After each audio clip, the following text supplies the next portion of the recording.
Using the report writer in Issuetrak starts with creating a query to pull your raw data. Navigate to Reports, Report Writer, Queries, and click New. The first thing is to select a data set to give you a list of fields specific to what you want to report on.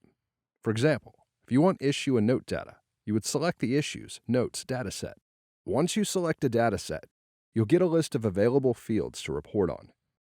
Simply drag the fields you want from the Available to the Selected Fields column. You can drag them up or down to change the display order. Then click Next. The second step is to filter your data. Any field in your selected dataset can be filtered to bring back specific results, such as only pulling open issues. Select your field, then select the condition to apply.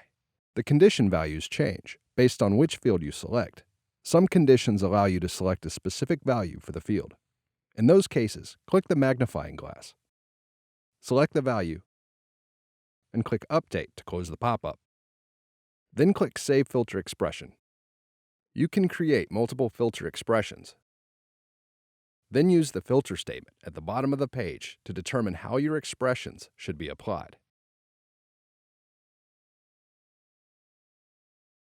And is the default value in the filter statement. But you can change that to or, also to and not. You can also use parentheses to set apart data if you have more than two values.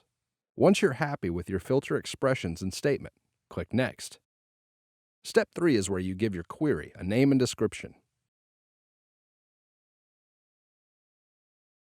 You have the option to share the query and select who to share it with. The first time through, click Save and Run to see your query results. If you're editing an existing query, click Finish. Once you have your queries saved, you can then use it to create a report. That's creating queries in Issuetrak.